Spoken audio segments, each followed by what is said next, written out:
Let's look at how you can trigger a TeamCity build automatically by using a command in your Git commit message. Let's review the changes that I have in this repository. I have a file I want to add. I create a quick commit. I want to mention the issue ID that I've been working on and add a commit message. At the end of the commit message, I want to specify the command @build. Let's see how it works. After the commit, I'll push everything to the server. Just hop over to TeamCity. And the build has started and running, triggered by the @build command in your commit message. Now let's see how you can create an automation like this. We start out in automation for Jira.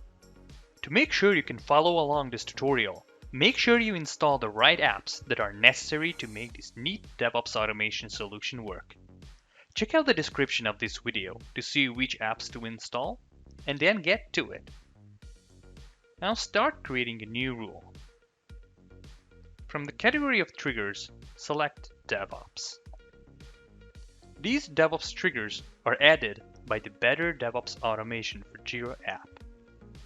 Choose Genius Commit Created as your trigger. Genius commits contain commands in the commit message.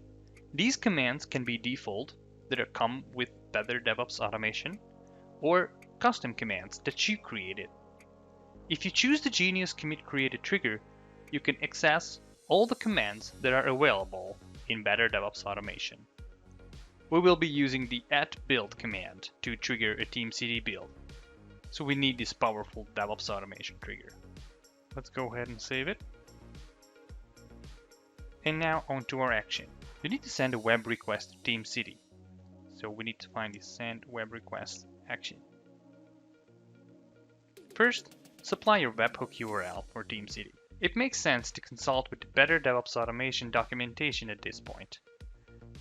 See the section for starting a TeamCity build with a specific command and its configuration steps. We are already in the middle of executing these configuration steps and currently at step 12, selecting and creating a send web request action.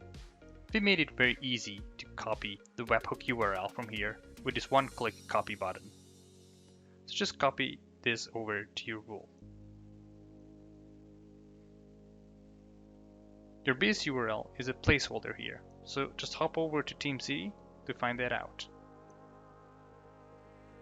Copy the base URL into your rule.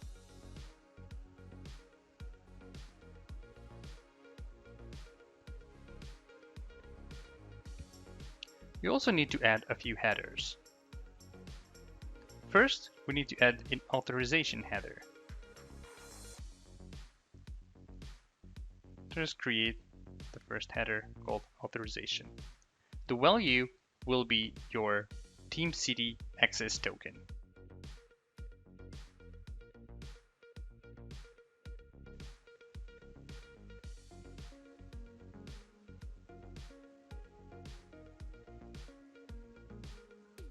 Let's go over to TeamCity and quickly create an access token.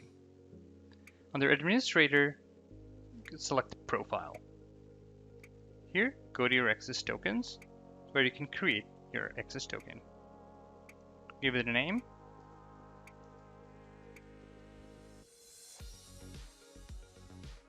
Then create.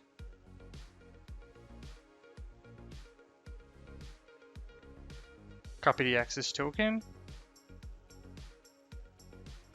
to the value of your header. The next header we need to add is origin.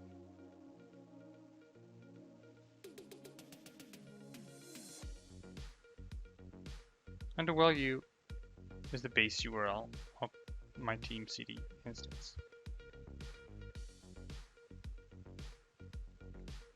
And we need a third header called content type.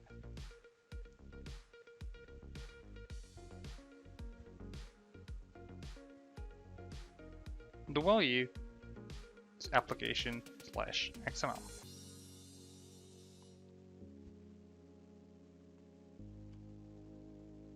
Alright, we're almost done. The HTTP method remains as post, but we need to add custom data to our webhook body. Go over to the documentation and just copy the data that needs to be added to your webhook.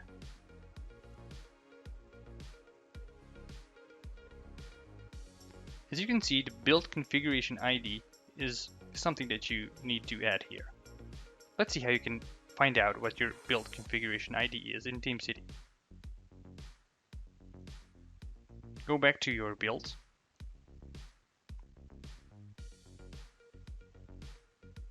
And under the build settings, find the ID and copy this.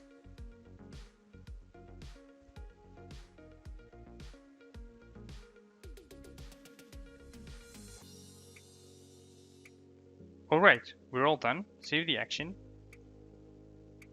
and give your rule a name.